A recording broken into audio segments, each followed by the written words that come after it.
and welcome back to another episode of Mastering Your Fertility TV. I am Dr. Haley Nye. I'm Kristen Cornett. And we are the founders of Tiny Feet, an online natural fertility wellness platform.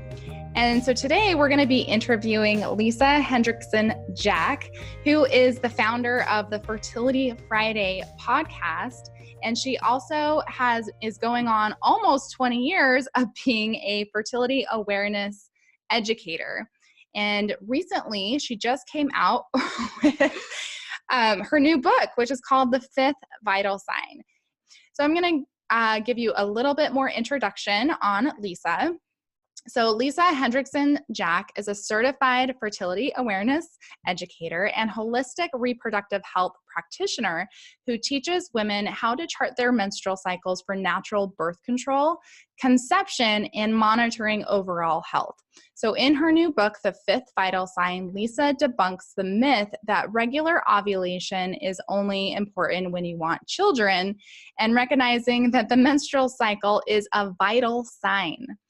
Drawing heavily from the current scientific literature, Lisa presents an evidence-based approach to fertility awareness and menstrual cycle optimization. She hosts the Fertility Friday podcast, a weekly radio show devoted to helping women connect to their fifth vital sign by uncovering the connection between menstrual cycle health, fertility, and overall health. Fertility awareness is not something that we're taught when we're younger. This is not part of our typical curriculum as we go through sex ed.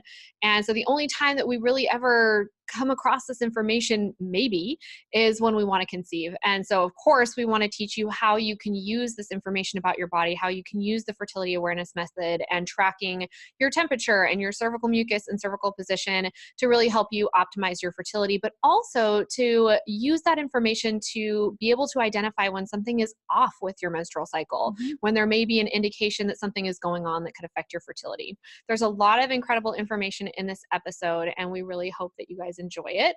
We do want to mention to you that we have a free quiz. You may have seen us promote this before, but this is such an incredible resource for you guys to figure out what's going on with your health, what's going on with your fertility, common symptoms that you might not think of that actually can affect fertility that most doctors wouldn't address in a typical appointment. So this will help you uncover things like nutrient deficiencies, hidden inflammation in your body that you might not be aware of, poor gut health, dietary issues and blood sugar imbalance, as well as hormonal imbalances, which can absolutely affect the topic that we're talking about today, which is fertile signs and cervical mucus. So you can download that. You can find the link to that quiz, as well as the link to Lisa's book and all of the information about her podcast and her website on our site. You'll go to tinyfeet.co/podcast, and it's going to be episode 26 that you'll be looking for. So all the links to everything we talk about in the episode are there, and we hope you enjoy the interview. All right. Welcome, Lisa. Thank you so much for being on the Mastering Your Fertility podcast today. We are so excited to have you. Thank you for having me. I'm super excited to be here. Awesome.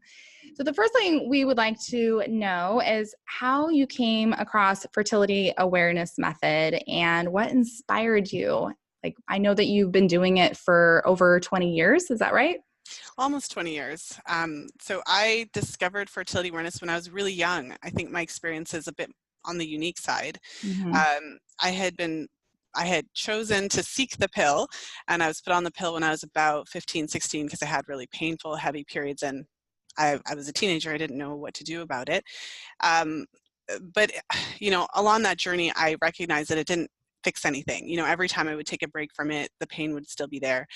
And so when I actually needed birth control, because I wasn't using it for birth control at the time, I just had this, I had a couple of reasons I didn't want to use it for birth control. So first of all, I wasn't using it for birth control before, so I'd never take it at the right time.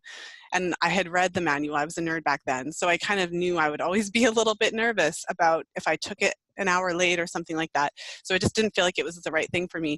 But also because I had these really heavy, painful periods, I had a sense that I always wanted kids at some point, not then, but I was nervous that there could be something wrong with me and I didn't want it to make it worse. So that was kind of this doesn't work for me.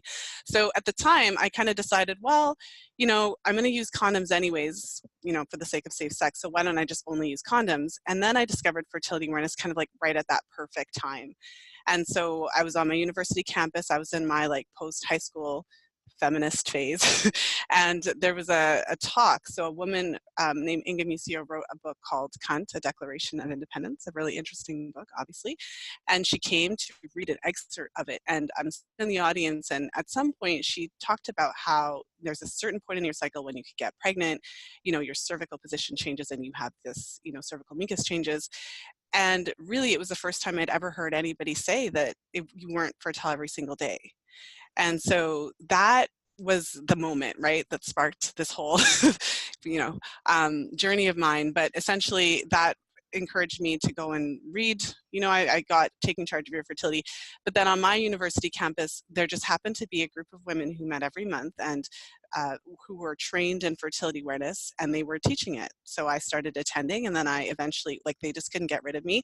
Eventually, I was also teaching. I took a training program when I was in my early 20s, and so I was teaching the method to women, and that has obviously blossomed into a career, like full-blown, all of this. So that's how I got into it. Wow, that's amazing. And then you mentioned in your book that your mom and also your aunt had some similar struggles. Is that right? And then what happened with their health? Mm-hmm.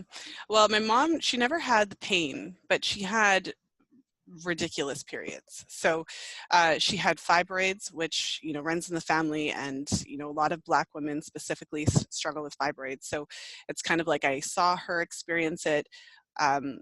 It was so bad. You know, I've heard a lot of women with fibroids and, you know, talk about it this way, a lot of Black women in particular. That's just been my experience. But it's like, if they get big enough, it can get to a point where you literally, like, you put in a tampon and you're wearing a pad and, like, you stand up and it's over. You know, the bleeding can be so heavy. So, you know, eventually got to the point where, and of course, this was the 90s. So, you know, what do? You do a hysterectomy. So eventually that was the option that was presented to her. And she, you know, that was the only option that she felt would, and really, given her options at the time, like, that was the only option that made sense for her, and that was provided for her. So she had the surgery. My aunt came to stay with us, and then, you know, I was probably, who knows, 10. I was really young, but I was privy to these adult conversations. And so my aunt, you know, pulls up her shirt and she's like, "This is my scar. They did it this way. I had the same thing happen." She was talking about her experience at work where she, you know, same thing, pad, tampon, goes to work, and someone's like, "You got a little something." So, so for me, and then, you know, I've just seen it in my family. Like, it's a thing. I've, you know of some of the members of my family who had a difficult time conceiving or carrying. So there was always kind of like that, oh, am I going to have trouble conceiving? I mean, I made my doctor give me an ultrasound when I was in my early 20s. I also have fibroids, but because of all of the knowledge I've gained over the years, and because I've been monitoring my menstrual cycle and all these things, staying away from xenoestrogen, you know what I mean? Like, just doing all the things that I know of to minimize it from getting worse. They've never gotten worse. They've never gotten to the point where it's really affected me to that degree. I was able to have 2 children. You know, didn't affect my ability to conceive and carry. So this is what it is, right? Knowledge is power. If you're able to find out this information early and kind of step in and do things, you can really change the course of your life. Like, my life could look a lot different. Oh, absolutely. Such an empowering message too. Mm-hmm. Yeah. Yeah. So Lisa, can you tell us what fertility awareness method is and how it's actually different than using, like, apps on your phone or OPK kits or the rhythm method? The rhythm method. Yeah. Yes, no, that's a great question. Fertility awareness, I mean, first of all, you can think of fertility awareness as an umbrella term. So there's not one quote unquote fertility awareness method. Under the umbrella term would be a number of different fertility awareness based methods. So when you're, you know, speaking to fertility awareness educators, there's a lot of different training programs, a lot of different methods and practices and ways to do it. But the foundation is the same. So when you understand the way the menstrual cycle works, there's a certain window of time when pregnancy is possible. And that window, the reason that there's this short window is because there's only a small window of time in your cycle when you're producing cervical mucus. So the key to understanding your fertility is understanding mucus. So for anyone who's watching or listening who might not be aware of it, a lot of women have had the experience of mucus, but they may, you know, we're not taught about it, so they didn't know what was happening. So essentially, cervical mucus can look like clear stretchy raw egg whites, and it can also look like lotion, like creamy white hand lotion. So, you know, a lot of women may have had the experience in different ways. So some women might find that at a certain point of their cycles, you know, they go to the bathroom and they're wiping and it's like super slippery, and you have to wipe a couple times, you know, but you might not think anything of it. Some women may have had the experience where they feel like wetness and they're like, oh my goodness, my period's here, and they go to the bathroom and there's no period. And other women end up in their doctor's office every month because they think they have an infection, right? So it's like they're seeing this discharge, and we all know discharge is associated with infection. Some women even end up on antibiotics, even though it's just their cervical fluid, right? So, but either way, cervical fluid is key to fertility because we've often heard that sperm can survive in our bodies, you know, for up to 5 days, but it's because of the cervical fluid, cervical mucus.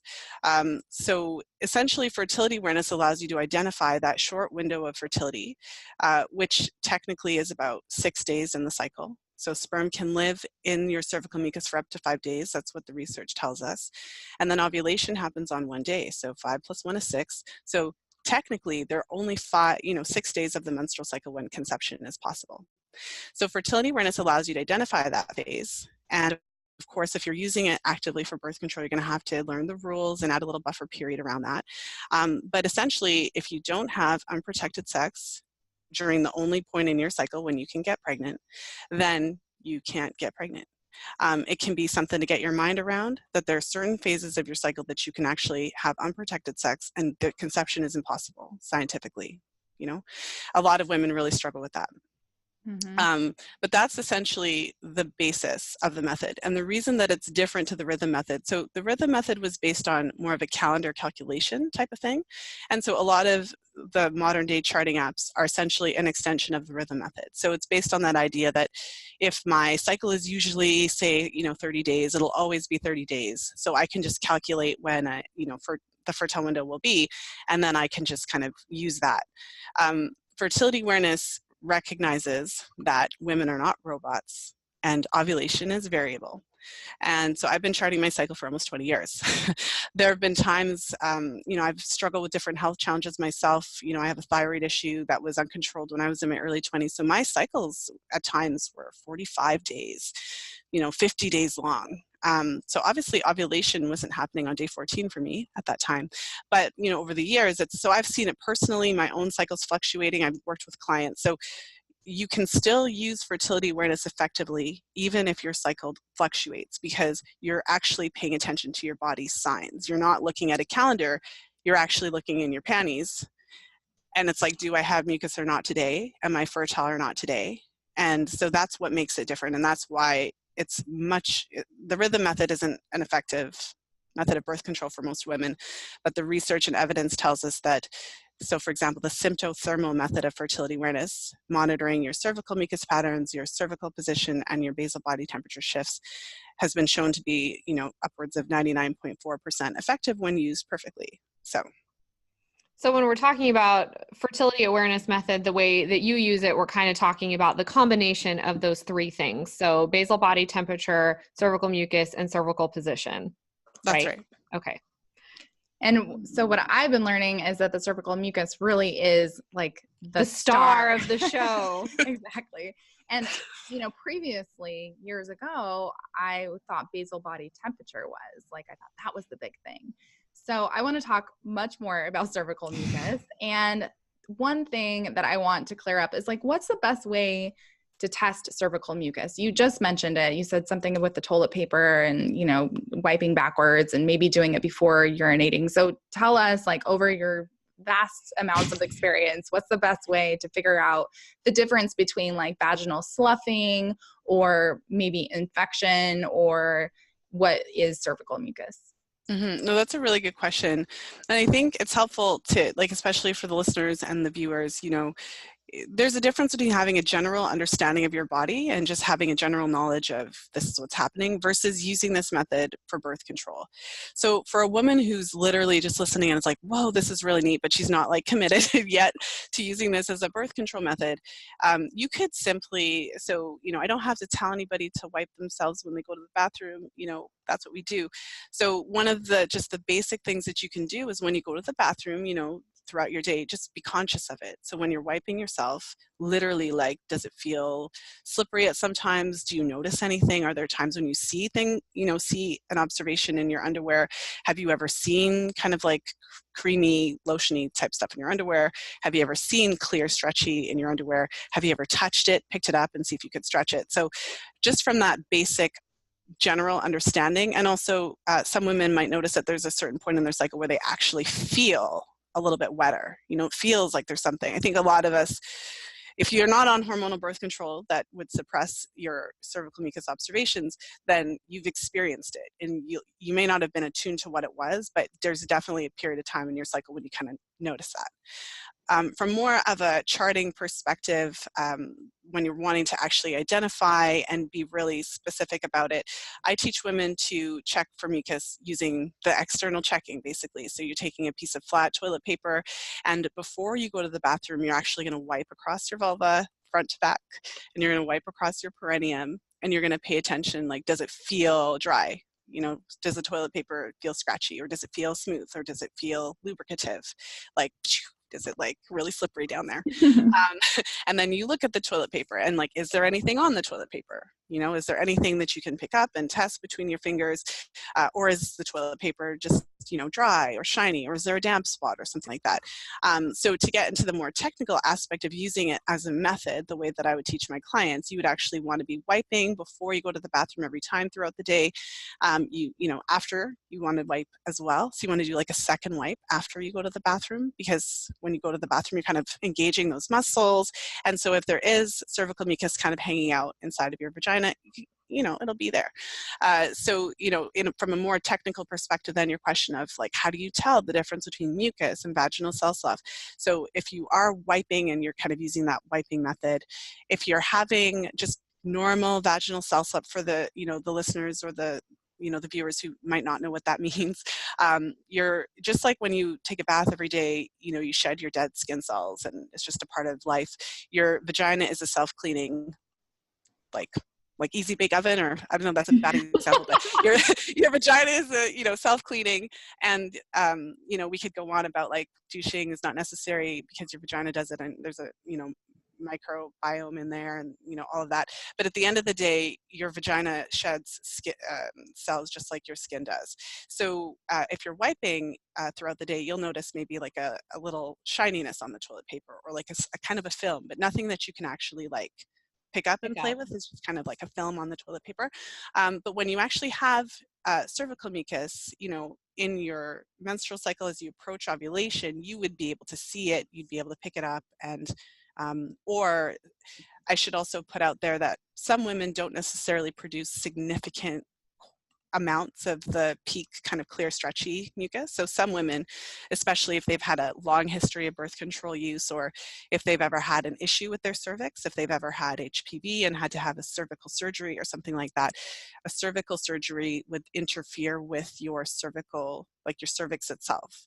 So the cervix is the base of the uterus. It has all of these little fantastic folds where there are these specialized cells that produce our cervical mucus. And if you ever have a surgery that's going to scrape or, remove a piece of your cervix, then that's going to impact your potential to produce cervical mucus. So just to put it out there, some women, their sign of fertility is really when they're wiping and it's just lubricative, and they don't necessarily have like all this clear, stretchy stuff. So did I answer the question? Yeah. Well, Okay. So I think what's really important to understand about cervical mucus as opposed to other methods of tracking is, like, if you're just temping, you're not going to see ovulation before it happens. You're going to see ovulation after it happens. But cervical mucus actually allows you to identify that fertile window before you've confirmed ovulation. Yeah. And that's one of the reasons it's so important to fertility, is that you actually understand when that window is. You understand when those best times are to have sex. And even if there's variations in your cycle, you can still catch that window when you have fertile cervical mucus, as opposed to temping and seeing ovulation kind of after the fact. Well, and you mentioned kind of before you discovered how cool cervical mucus is and how much there is to it and what a key role it plays in fertility, you kind of thought basal body temperature was the main show. And both are important. Basal body temperature is extremely useful because, as you mentioned, it confirms ovulation. So it doesn't give you like a heads up or a way to tell you when it's going to happen, because the reason that you're taking your temperature, so again, if the listeners aren't that familiar, the basal body temperature, it's measuring your resting metabolism. And what's really interesting and cool for all the kind of science nerds like myself that love this stuff is that when you ovulate, you produce progesterone in significant quantities. And progesterone has a thermogenic effect on the body. So it actually increases your metabolism, you know, for the duration of your cycle. And then if you get pregnant, the metabolism continues to stay up because the progesterone levels would continue to rise. When you are not pregnant, you know, your progesterone levels drop and then you get your period. And so that's where the temperature is really helpful, because especially for women who are using this as a birth control method, once you've confirmed ovulation, if you understand the way the menstrual cycle works, as you approach ovulation, you know, your cervix is actually, it changes position, it actually becomes open. You can actually touch and feel that shift. The cervix becomes softer and you can feel like a dimple because it's open.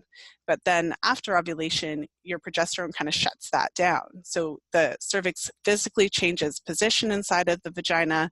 It's typically lower, firmer, and that dimple is gone because it's now closed. And so that in combination with your temperature helps you to confirm. So then post-ovulation, it's impossible to get pregnant because there's no egg, cervix is closed, the vagina is acidic, meaning your vagina is a sperm killer outside of your fertile window, which is, I think it's really cool. Mm-hmm. And really refreshing after kind of a lifetime of being taught that we're fertile all the time and that we can get pregnant all the time, but never really understanding why that works. And so, you know, there's a lot of women who use fertility awareness, essentially basal body temperature only. There's a lot of women who don't have any unprotected sex before ovulation, so say from their period until they ovulate, and they wait until their temperature goes up and they only have unprotected sex afterwards. And there's nothing wrong with that, because you still have the ability to avoid hormonal birth control, to have an effective method of birth control, because you can't get pregnant in that stage of your cycle. I would say the one challenge is that you end up losing a lot of that pre-ovulatory phase. You know, the whole pre-ovulatory phase would then be off limits. So understanding your cervical mucus allows you to recognize the actual length of your fertile window. And so it would free up some of those pre-ovulatory days for sex, especially for women who don't want to always be using a barrier or always want to be avoiding sex if they're using this method. But, you know, beyond that, it's important just in the general sense. Like if you recognize the role of mucus, when you're ready to have a baby, when you're ready to start conceiving, mucus is really important to pay attention to. And so understanding that helps kind of in all areas. I love that. So let's talk about that a little bit more. So in the luteal phase, you're saying that the cervical mucus is more hostile to the sperm. It's like a sperm killer, right? And there's like a plug in the cervix to just shut down any entry of sperm into the uterus. So it's impossible to get pregnant. What about the ovulatory phase or the follicular phase? Is there's an E type of mucus, estrogenic type of mucus, and how does that actually help the sperm get into the uterus and get to the egg? Yes, no, that's a great question. And so there's two broad categories of mucus, E-type and G-type. So type E, estrogenic, meaning that we're producing this, you know, when our estrogen levels are rising. So our cervical mucus production is directly related to our hormone production. And then the G-type, gestogenic, meaning under the influence of progesterone, that's what we're producing when we have, like when we're not in the fertile window, when our progesterone levels are high. So when you're charting your cycle, so for a woman who's actually charting and she's, you know, she's using the toilet paper, she's wiping all the time, you know, what she's going to notice is that outside of her fertile window, it's going to actually be dry. So when we talk about G-type gestogenic mucus, what happens is it actually fills your cervix with the plug that you mentioned. So it's essentially not coming out. It's blocking the cervix. So you can think about it like a gate. It's the cervix has been described as a biological valve, right? Like it's either open or closed. And so when you, after ovulation, for example, your progesterone rises and it causes your cervix to fill with this plug. So it's literally like a nightclub or something, and you've got a bouncer out front. No one's getting it. And so when you're in your fertile window, so to paint the picture, you know, you have your period, and then once your period, stops, you'll typically have a couple days before you start to see cervical mucus, although you might see it earlier if you happen to have an early ovulation. So, you'll typically have a few days where it's dry, so that plug is still firmly in place. But as your estrogen levels rise, it stimulates those crypts to start, producing mucus, and it kind of dissolves that plug. Some women will start to see the lotiony type, non-peak type mucus, so like it looks like creamy white hand lotion, and then they go into seeing the clear, stretchy, raw egg white type. Some women just go straight to the clear, stretchy, raw egg white type. And so the reason that it's so crucial for sperm survival and fertility is a couple different reasons. So cervical mucus has this incredible quality of rapidly transporting sperm right into the cervical crypt. So it's kind of like a highway. And I was looking at some research to kind of see, like, how quick is it? And so in some of the research, they're kind of looking at how quickly or how long it takes for the sperm to kind of get into the cervical crypts or to get into the fallopian tubes. And sperm has been found in the fallopian tubes, 5 to 10 minutes after exposure, so after ejaculation or insemination. So we often think it's that kind of warrior story, right? Real masculine, like the sperm are driving home or whatever, like they're the hero of the story. No. What happens is the sperm kind of just do their thing, like, they've got their little tails and they're flagging along, but our cervical mucus actively rapidly transports them directly into the cervical crypts. And actually our uterus has those smooth muscle contractions that draw the sperm up. So it's our bodies that are doing the work to get the sperm to where it needs to go. So your cervical mucus there's different in the book, as I know you read a bunch of the cervical mucus chapter. It's really interesting, but we can break that down even further. When we're seeing that cervical mucus, there's different types. So there's like S mucus and P mucus and L mucus. But for the listeners, to talk about those specific aspects of it, a certain type of mucus, S mucus, draws the sperm rapidly into the cervical crypts. The cervical crypts inside the cervix are kind of like a little holding cell. So it's kind of like a little hotel for them, It's like the perfect pH. They've got some energy and nutrients to keep them going. And it almost sounds like I'm making it up, but the mucus draws the sperm into the cervical crypts. And one of the examples I like to share is that because the sperm can survive in your body for 5 days, Mother Nature has designed this system so that the sperm are already there before ovulation happens. So let me create like a scenario for you. So you have sex on Monday, you have this wonderful, clear, stretchy mucus, and you have sex on Monday, you're trying to get pregnant, so you're not using protection. And so this mucus draws the sperm into your cervical crypts. And they can actually hang out in there for a couple days, and you produce a different type of mucus as you get close to ovulation that actually opens the cervical crypts and kind of pushes the sperm up into the uterus and fallopian tubes around the time of fertilization. So let's say you ovulate on Friday. So you had the sex on Monday, and then your partner had to go fly somewhere, and so Monday was the sex. You ovulate on Friday. Well, the sperm is still alive, because it can survive in your mucus up to 5 days, and it's actually already waiting in the fallopian tube, so that when you ovulate, the eggs kind of, it's like they were waiting for they were waiting for the guest of honor.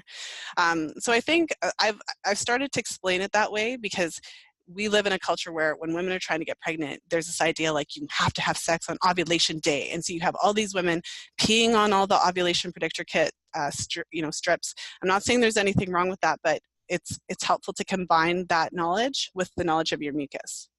Because if you wait to try to time in on ovulation day, you could be missing out on a whole week of great cervical mucus that is specifically designed to get the sperm where it needs to go. Not to mention sperm quality.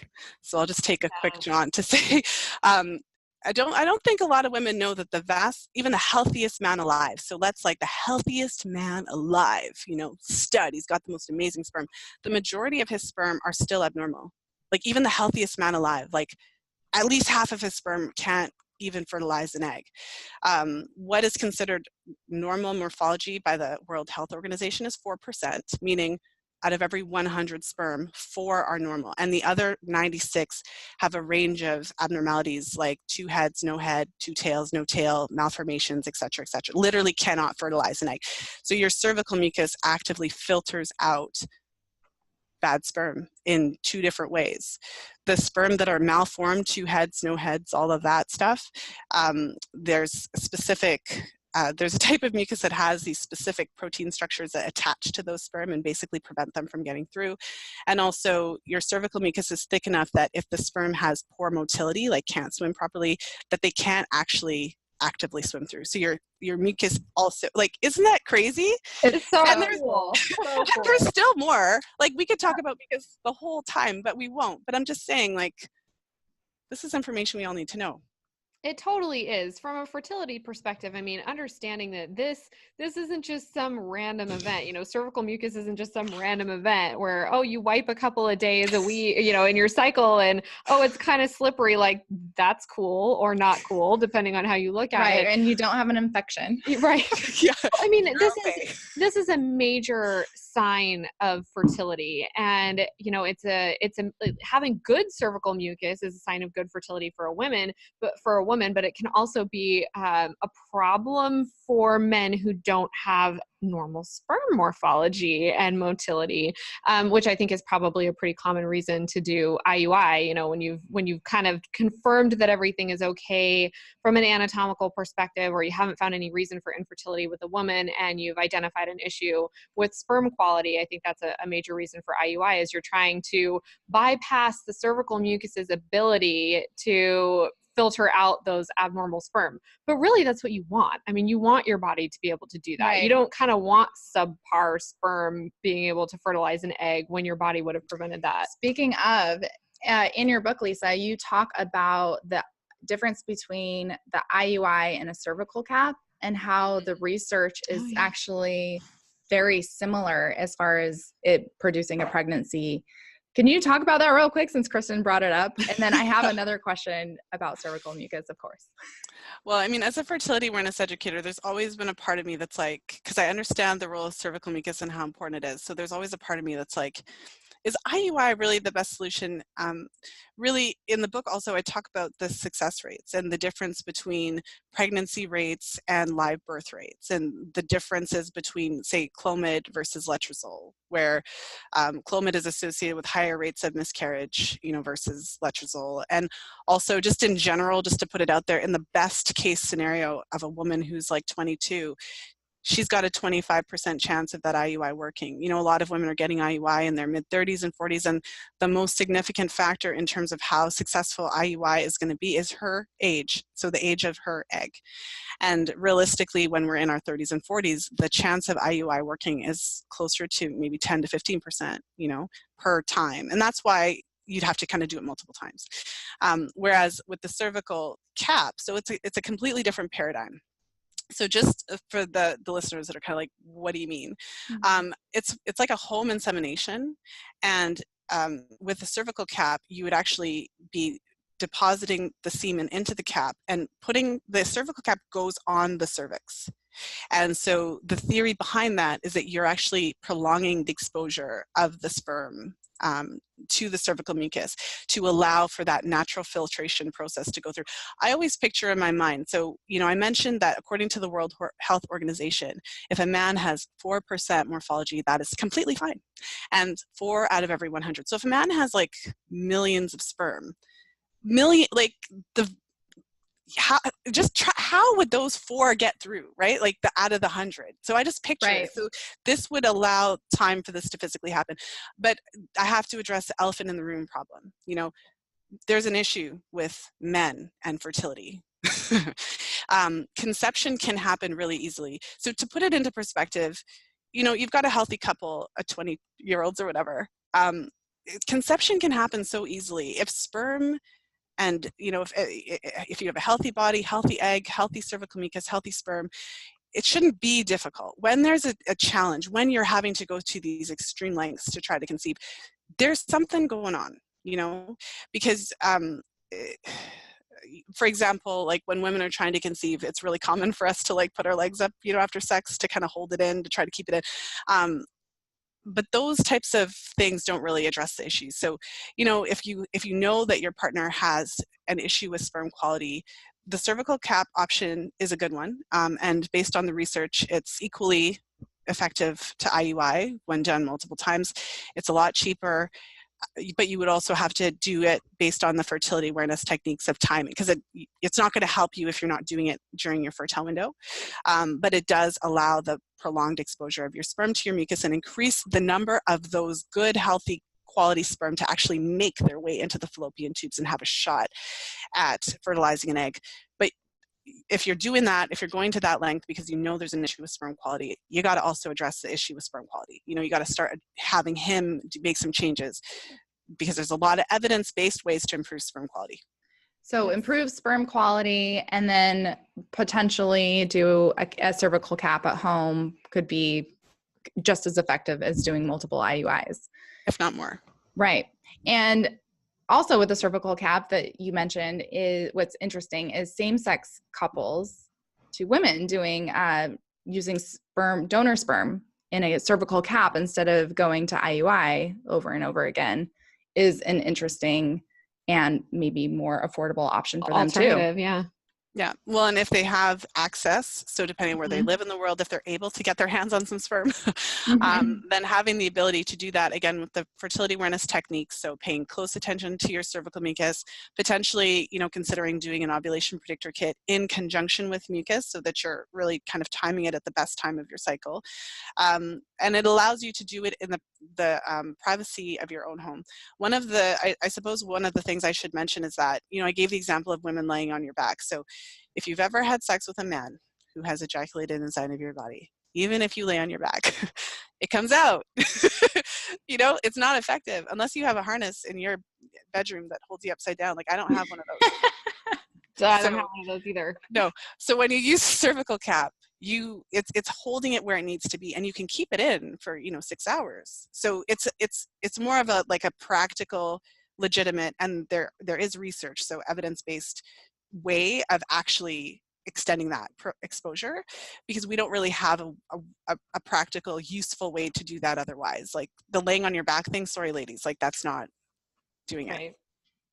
Okay, so back to cervical mucus.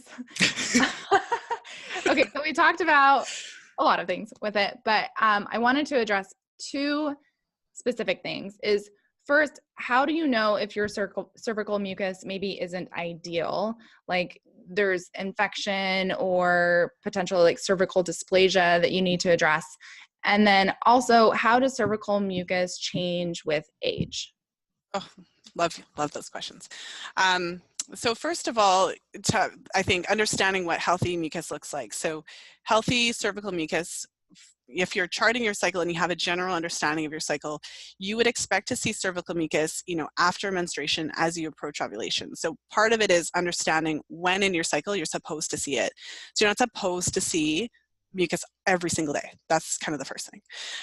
And so in your fertile window, as you approach ovulation, you would expect it to be like that hand lotion analogy, but like creamy white in color. And if you're seeing kind of like the clear stretchy, or even if it's like cloudy or clear or stretchy, it is liquidy. It shouldn't be like, you know, the goo at the back of a credit card that kind of you have to pull and it's kind of like gummy. It should be like that. Yeah.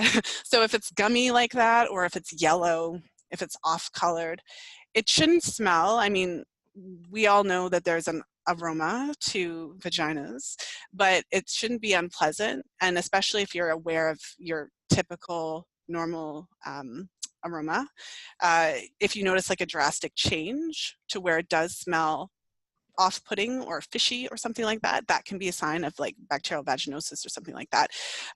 If you have itchiness, if you have irritation, and then also if you have a shift. So for example, through charting, you know, I've supported clients to identify really subtle, like there's like a spectrum. You don't necessarily go to a full-blown yeast infection, right? Sometimes it's just a subtle overgrowth of yeast, where all of a sudden you're having some degree of this lotion every day, you know, like every single day. That can be a sign where, and also if there's that shift from having it just at that one point to having it kind of all the time. I'm trying to think of, and then that yellow color. So if I've worked with clients who they're charting their mucus and they notice that it's often yellow, and I don't mean once. If you have an issue with infection or something, you're going to see it consistently. throughout your cycle, and then the next one. It typically is a more of a consistent pattern. So when I work with clients and they're seeing yellow, like frequently, multiple cycles, for some clients, literally just the yellow mucus was the only sign of an infection. So I kind of send them to the doctor, just tell them you saw some concerning looking discharge, right? That'll do it. They get themselves tested, and then for some women, just that is the sign. In terms of cervical dysplasia, what that is abnormal cell development on the surface of the cervix. And so what that seems to do is cause a very liquidy, watery type discharge. So the discharge, and I'm using that word kind of intentionally, but the discharge that you would see if you have cervical dysplasia, it's not the same as cervical mucus. It is typically wet and watery. And there's a spectrum, because again, not everybody starts with stage 4. There's this huge spectrum. And cervical, cancer and abnormal cervical cells is a slow growing, it's one of the slower growing types. Yeah, it can take 10 or 20 years.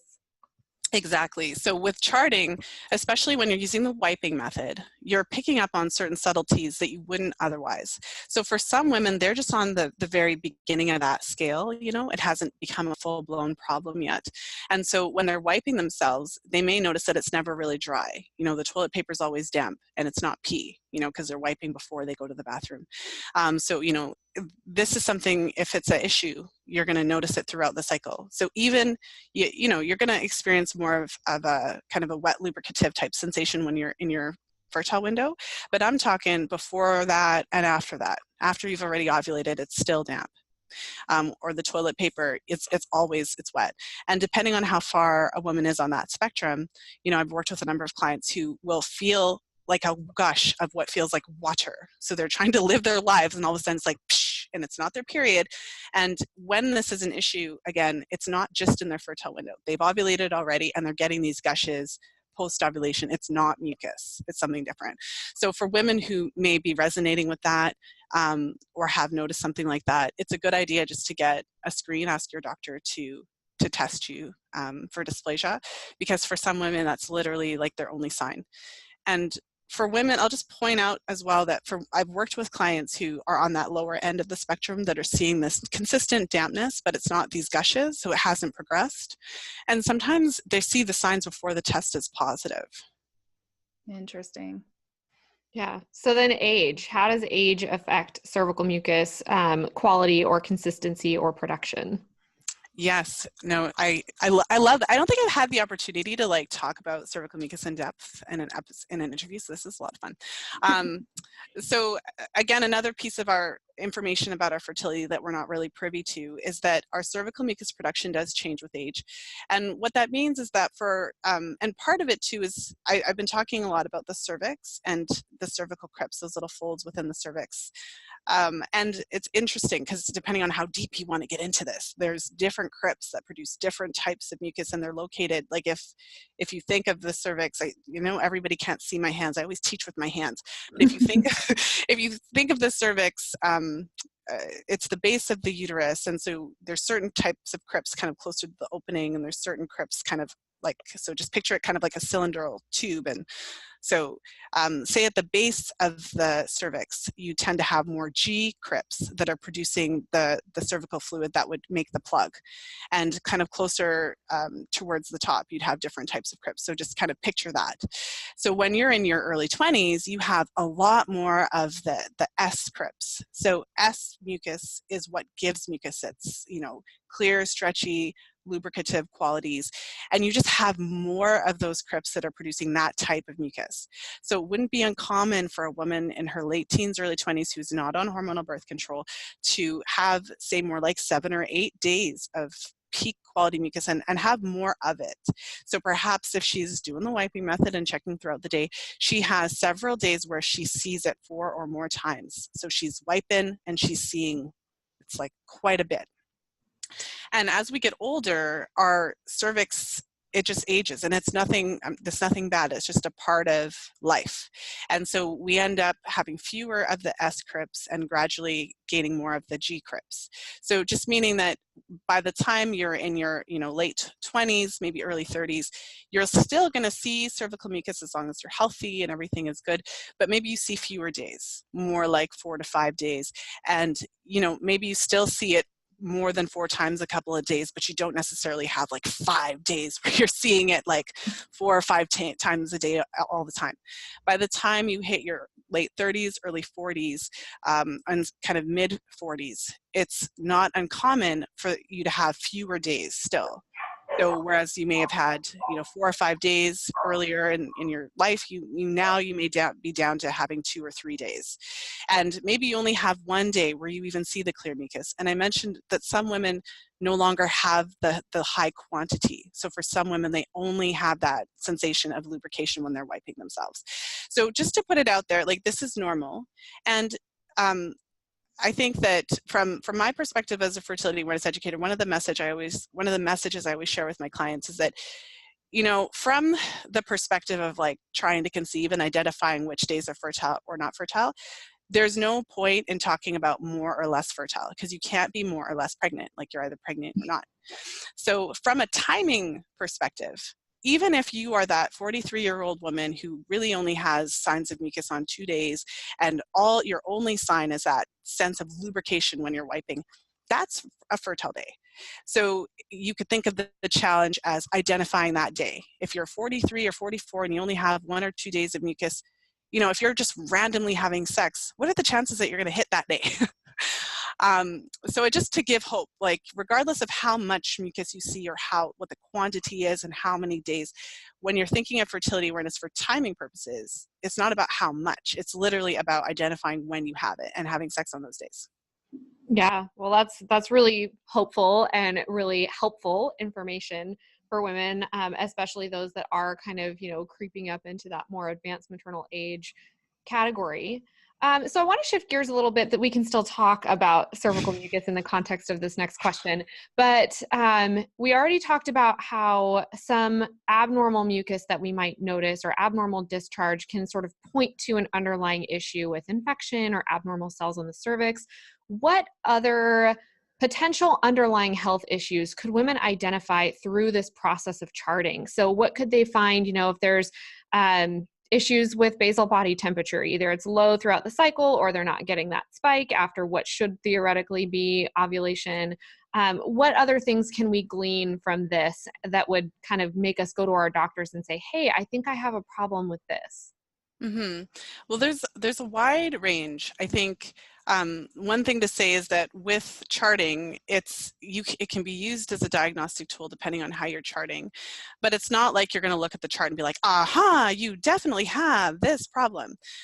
You're looking for trends and then doing your research to kind of identify what that is. So, for example, you mentioned basal body temperature. I mean, when you're taking a measure of your resting metabolism every day, and it's like literally on your chart in front of your face, if your metabolism is super low, then you'll notice that. If you have a chart, regardless of whether it's on an app or a piece of paper, if your temperatures are like off the chart, so low, then that's an important sign. So thyroid issues, that's an example of something that many women have discovered through charting, and it can be a combination of having those low temperatures as well as other, what I call kind of low hormone parameters. So the first thing is to understand what a healthy cycle looks like. So in a healthy cycle, you would expect, you have your period, day 1 of your cycle is day 1 of your period. You would expect your period to last anywhere from 3 to 7 days. Your period should have a beginning, a middle, and an end, and then it should be over. So if you're having lots of spotting before the period or after, or spotting throughout your cycle, that's an indication that that's something you should be looking into. And as I mentioned, you typically would have a few days before you start to see cervical mucus. And then in a healthy cycle, you would expect to see mucus anywhere from 2 to 7 days. And then it's a similar thing, like your mucus should start, there should be a beginning, middle, and an end, and it should end in ovulation. Ovulation, obviously, in a healthy cycle, ovulation has to happen.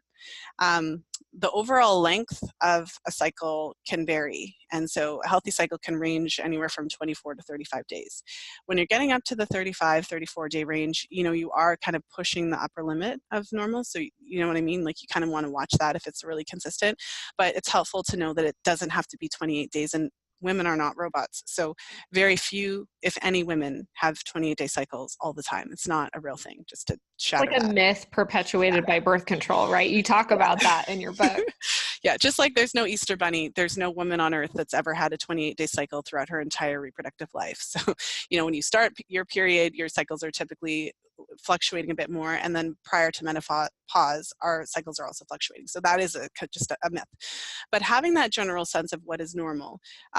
So for example, PCOS is quite a clear example of how charting, I've supported women through charting identify PCOS, and there's always a part of me that's like, but it's so obvious. Like, you only had 6 periods this year. No one ever thought to ask, your doctor never asked to check your testosterone levels. And I had a client tell me that she asked about PCOS and her doctor told her that she is too skinny, so it couldn't possibly be PCOS because she wasn't overweight. And I was like, which is a whole other issue. But it is. Yeah. Well, we talked to Laura Bryden about that a couple weeks ago.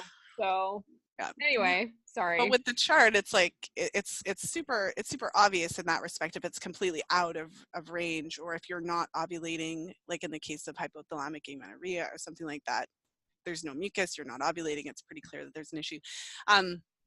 But it's interesting because there's other, basically when I say, that the menstrual cycle is like a vital sign, essentially what I'm saying is that menstrual cycle is mirroring what's happening. So other things show up in the cycle. So stress, for example, and we have acute stress and chronic stress. So acute stress, for example, if you have something going on at work or an issue with your boss or something like that, or just something that happens that's really stressful at a certain time. If that stress occurs before ovulation, you might notice that it delays your ovulation by a couple of days and you end up with a longer cycle. Or you end up seeing mucus, like as if you were going to ovulate, but then you didn't, and then you see mucus again. So kind of like a double mucus patch situation.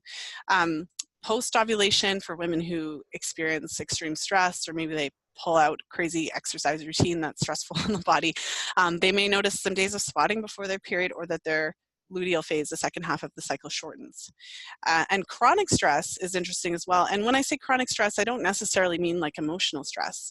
If you have a serious gut problem and you have sensitivities to certain things and you're consuming those things and it's causing chronic inflammation in your body, or there's a lot of, so when I say chronic stress, sometimes there's literally an issue like that that's causing inflammation in your body that's underlying, which is causing this kind of state of stress in your body. Or if you have an underlying infection that your body's fighting off that you didn't know, Epstein-Barr, Lyme or something like that, then I've seen patterns that I refer to as kind of like a low hormone profile, where it's like perhaps your period is a little bit on the short or light side. Perhaps your cervical mucus seems really scant, like a little too scant. Perhaps your temperatures aren't necessarily as high as they should be post-ovulatory. And then perhaps you have kind of signs of low progesterone. So essentially, it's really tempting to think as women that because our menstrual cycles are very personal, and it's really tempting to think that you should be able to look at your own cycle and like know it all. But it took me years to develop this specialized knowledge as well as training. So when you're looking to actually look that deep into the menstrual cycle as a diagnostic tool, you do want to look for the support of somebody who is trained to identify that, to help you to ask those questions and connect those dots. Because it's not just so straightforward. It's a combination of what you're seeing in the chart along with what the woman is experiencing. So you can kind of piece 2 and 2 together to figure out what it could be. Yeah. I mean, we get questions sometimes like, oh, I've been tested and I have low progesterone. What do I do about it? It's like, well, we have to figure out what's causing that, right? Because there are a lot of potential things that could be causing, poor quality corpus luteum, or, excessive cortisol production, or food sensitivities and inflammation. There's a lot of different potential underlying causes, but I love the idea of being able to use this information as kind of like a tool that we can use to look at our symptoms and to look at what's happening in our lives and to look at what's happening in our cycle and kind of say, okay, what might be be going on here? And, it's so empowering to have this information, to have this knowledge, because it's not something that we're taught. I think there's this, kind of prevailing belief that we're just not smart enough to understand our own cycles, or that, fertility awareness method is too difficult. Women don't want to do that. They don't care. They just want to pop a pill. And I mean, I would have at least liked to have had the option to make that decision. I didn't even have the option. Yeah. I mean, it was like birth control or nothing. Yeah, when I was trying to prevent pregnancy. And then when you get off of birth control, there's still so few resources to teach you about what's normal.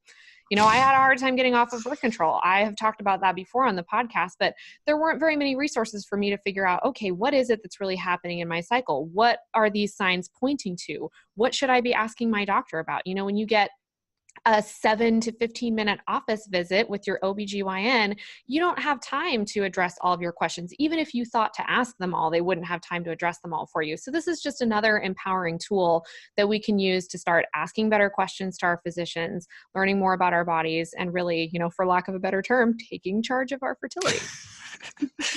Well, absolutely. And one thing, as you were talking, one of I think the most empowering and interesting ways that learning fertility awareness and charting, what I see in my clients is just that ability to recognize that you have so much power to positively or negatively impact your cycles and your overall health.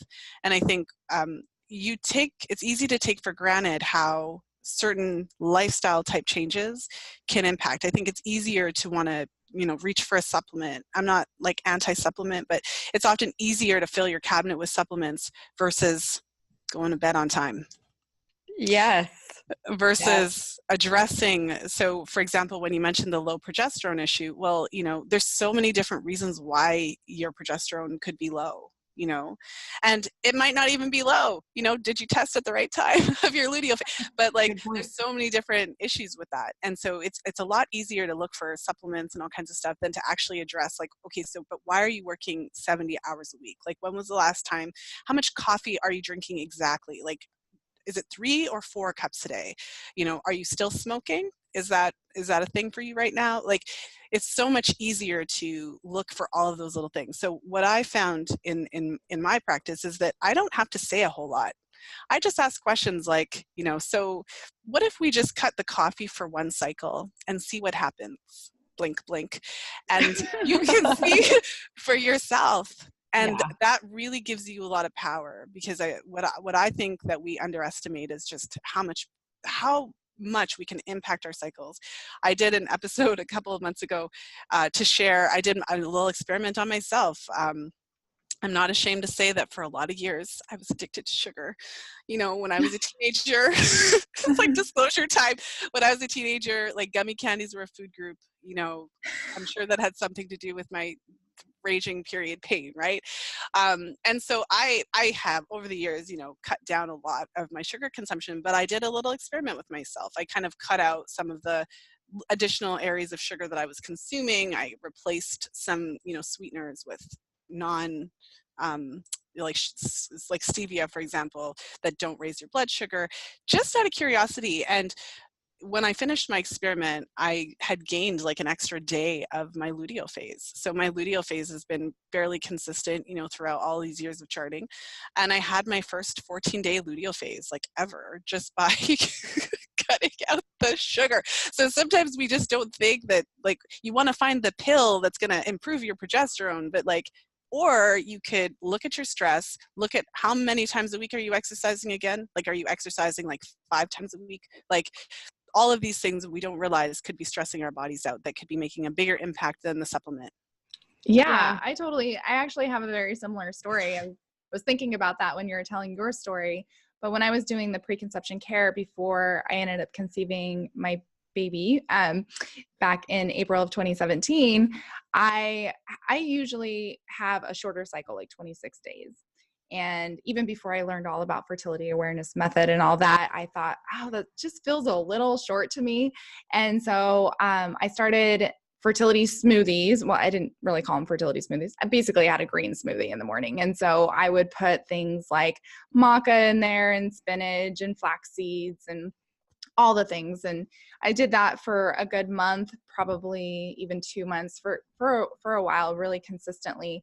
And I too gained a day. I started having 27 and even 28-day cycles, which was really cool. And so back then, it was really apparent to me that changing my diet, changing my sleep habits, and lowering my stress and all that really does, you can actually see the difference just based off of your cycle length and reduction in PMS symptoms, like reduction in bloating, reduction in pain, less headaches, less back pain. It's really cool. Yeah, it is. Well, and I kind of have the opposite story of cutting down significantly on the length of my cycles, because I used to be that person that was so stressed out all the time. Like I would sometimes not ovulate until day 20 or later of my cycle. Now I'm still working on having a normal luteal phase, but I've at least cut down to the point where I have a much more normal follicular phase. I'm ovulating at what would be considered a normal time in my cycle,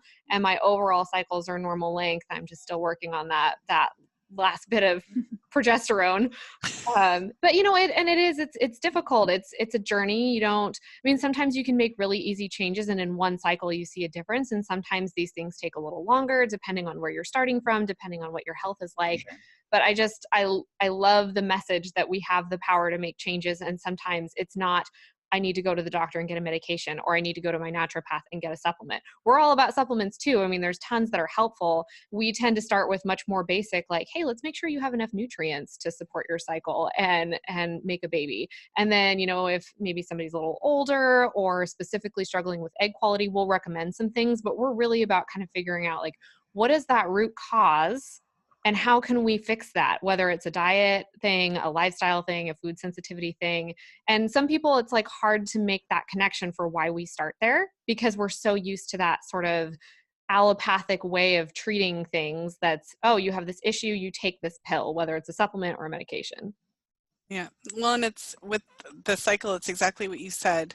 You have this tangible display essentially of what's going on, and it gives you feedback. I think that's one of the reasons why I'm always so jazzed about it, because it really gives you the ability to see. So for example, especially when there's a harder conversation there, like when you're not in the career of your dreams. I'm picking on jobs, but it's a good example, because that's something that I've seen a lot, where you kind of knew that your intuition was already telling you that, and you kind of knew that it wasn't working, whatever it is that you were doing. But then when you have this chart that's legitimately in your face, showing you this consistent kind of chronic stress type of cycle. And for example, I've worked with women where we look at all of the things, right? Like it's like they're working in conjunction with their healthcare practitioners to look at thyroid issues or adrenals or whatever. And there are times when literally, like, we can't find anything wrong with you except for your stressful situation. So for some women, it's the thing that gives them permission to look at it, because before it was in their head. It was like, I know stress is a problem, but whatever. But then when you actually see it in your face on a physical piece of paper or a physical app, chart on your app or something like that, then you're forced to look at it. And that's one of the reasons that, I just count it as a blessing for myself that I've been charting all these years. And if I ever go off the rails or whatever, like, I see it. I can't really go that far off the rails because it's right there in my cycle. Yeah, exactly why. It's the fifth vital sign, right? Okay, yes. So let's talk about this amazing book that you wrote called The Fifth Vital Sign. So tell listeners what this book is. Why did you write this? What is the purpose of it? What does it help women do? Well, thank you for that. The reason that I wrote it is because I need a place to channel my frustration. I feel like there's two ways that you could address the frustration that you feel. I've been doing this for a long time. Every other day I hear another story of a woman who potentially had a really negative experience on birth control, was gaslighted by her practitioners, and ultimately didn't necessarily know that she had the power and the tools within her own self to to basically improve her own health. And so, you get me talking or whatever, and I get super angry and upset about the whole situation and the state of modern medicine and the way that it treats and dismisses women. So I started the podcast about 5 years ago, the Fertility Friday podcast, as a way, literally, when I started it, I was like, I wonder if anyone else cares. I know it affected my life. Does anyone else care? And it turned into its own thing. It got a lot bigger than I ever thought. And so the book was my way to contribute to the conversation. But fertility awareness is a newer, burgeoning field. It's not a well-established field, to the extent of medicine or naturopathic medicine. And it's associated with the rhythm method. There's a lot of history there of people not thinking that it works, people not thinking that it's scientific. So my intention with the book was to create a resource. I know that I've attracted a lot of different women to me who are health professionals and who want the science. We're in a time now where, we can't just be running our mouths about stuff. You really need to be backing up what you say with scientific references. And you have to do your research. You have to know what you're talking about. So with the fifth vital sign, I cited over 1,000, it was a labor of love. It took 2 years to research and write. But I wanted to basically put that information in women's hands. Before we started our call, you mentioned, I had no idea about cervical mucus and how much detail there was. There's a lot of most medical doctors don't know. Why is that not just taught in medical school? So a big motivation for me in writing the book and how I wrote the book was to literally give people the information. I had to learn this through the process of becoming a fertility awareness educator. It almost feels like this knowledge is kind of behind closed doors. So I was trying to really everyone needs to know it. Take this to give you the physical thing that I've been, instead of me just talking all the time, now you have the book. Well, and you achieved that. I mean, it's incredibly well written and researched. And while there are over 1,000 scientific studies cited in this book, it's not written in a way that it's over your head. Right. It's easy to read. It's easy to read. It's applicable to the average woman that would just pick this up and go, I want to learn more about my body. I want to learn more about my cycle. And I want to know what I can do to either, prevent pregnancy naturally or achieve pregnancy naturally. There's so much information in this book. And so we thank you so very much for writing it. It's been, like we said, an awesome resource for us as well, especially to learn more about that wonderful cervical mucus that we just had no idea was so complex. We're going to have to count how many times we said mucus in this whole episode. Yeah. It's going to turn into one of those words like moist, where everybody hates the oi sound. It's going to be mucus. Mucus. Well, a lot of women have an issue with calling, because I've been in this field so long and it's always TMI Wednesday or whatever day it is with me, and it rolls off the tongue. A lot of women don't like that word, but to stay true with the research and what it is, really, that's why I use that term, because it's what it is. And it's not a bad thing, because cervical mucus is amazing. Yeah. Well, and there's all kinds of tissues throughout our body that produce what we would call mucus. There are things called mucous membranes in our bodies, all over the place. That's a scientific term. And right. Like you were saying, keeping with the scientific research, it is called cervical mucus. So it is indeed. We should embrace it and love it and have a new perspective around it. Okay, so last question, Lisa. Give us, and we ask pretty much all of our podcast guests this, but give us your one big piece of advice. What do you want women to take away from your book, from this interview? What should they know as they go forward on their fertility journey? That's a good question. I would say that know that your menstrual cycle is a sign of health. And when I say menstrual cycle, I mean menstrual cycle with regular ovulation. Laura Brydon says all the time that, ovulation is how we make our hormones. And that's exactly what it is, So I would say know that your menstrual cycle as a reproductive age woman, biological female with a uterus and all of that, know that it is a sign of health.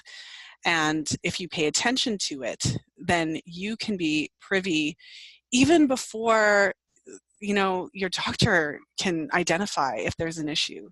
It's like your own hidden superpower. So, learn it, use it, live it, love it. Yeah. And that goes for, women who don't want to get pregnant and women who want to get pregnant. I feel like that, a lot of women, they start learning their cycles when they finally want to get pregnant. And I think, that's such a disservice to women. And we've mentioned a couple of times is that we really want young girls to be able to have like your book or Dr. Laura Bryden's book, like right when they turn 13 or like right when they get their period, so they can learn all about the amazing superpowers that their menstrual cycle has, and that they're not ashamed of it, and that they feel empowered moving forward, and that they don't feel at the mercy of conventional medicine and birth control. Well, and we didn't get into birth control at all, but there's benefits to having a menstrual cycle, to ovulating, to producing your natural estrogen and progesterone. You get to keep your libido. I mean, even if you don't want to have kids. It's a bonus. Yeah, we had Jolene Brighton on the podcast, and Jolene Brighton she went over the whole, we talked about Beyond the Pill. Yeah, we talked all about birth control. And, if we had 3 hours to sit here and talk to you, I would love to get into all of that as well. But thank you so much for being here. We appreciate your work. Absolutely check out Lisa's podcast. It's called Fertility Friday. She has some amazing guests on there and shares a ton of her knowledge and experience. Please pick up a copy of The Fifth Vital Sign. It's one of our favorite books. We have a growing library of all these amazing books that are coming out, and Lisa's definitely tops the charts. So The Fifth Vital Sign, pick that up. We'll have links to that in the podcast episode description as well as her podcast. Lisa, anything else you want to point listeners toward for your work? Anywhere else they can find you? Well, the book's available on Amazon in ebook and paperback format. The audio should be coming out within a couple of weeks of the release of this. It's been interesting, but it's almost there. Just like waiting for it to be approved. Like, come on, Amazon. And for the listeners, you can actually grab the first chapter of the Fifth Vital Sign for free if you go to thefifthvitalsignbook.com. So awesome. Well, thanks again, Lisa, for being here. Thank you so much. Very happy to have you. Thank you for having me. This has been a blast. Yeah. All right. We hope you enjoyed the interview. We learned so much from Lisa. We are such big fans of her work. Please go pick up a copy of this book. This is such an incredible resource for you guys to be able to use to optimize your cycle, to be able to track your fertile signs, to optimize conception, as well as, if you're here, you might be interested in using it for birth control. Probably not, but maybe. So her work, you can find all the links to that as well as the book at tinyfeet.co/podcast. It's episode 26 with Lisa Hendrickson-Jack. And we want to remind you about the free quiz that we have, and the link is on the podcast blog there. So again, tinyfeet.co/podcast, episode 26. Thank you. And you can find the link to the free quiz. Now, the free quiz is called Are You Healthy Enough to Get Pregnant? And it is going to give you a list of symptoms that are listed in 5 different categories. And within each of these categories, it's going to tell you what might be going on in your body that's causing those symptoms. And then we also give you steps on how to start addressing that. So you can go and download that right now and get started on your healing journey. And then please follow us over on Instagram at tinyfeet.co. And that is where we're constantly sharing new and upcoming research in the field of fertility. And we also will answer any of the questions that you have. You can DM us over there, and we're always on there ready to answer your questions. All right. And be sure to like and share this video if you enjoyed it, if you learned a ton like we did, and feel free to subscribe to the channel so you always know when we have new episodes out. We'll see you next week.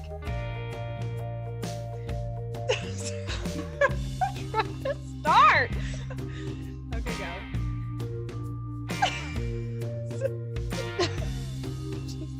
Clearly convinced that you're not done.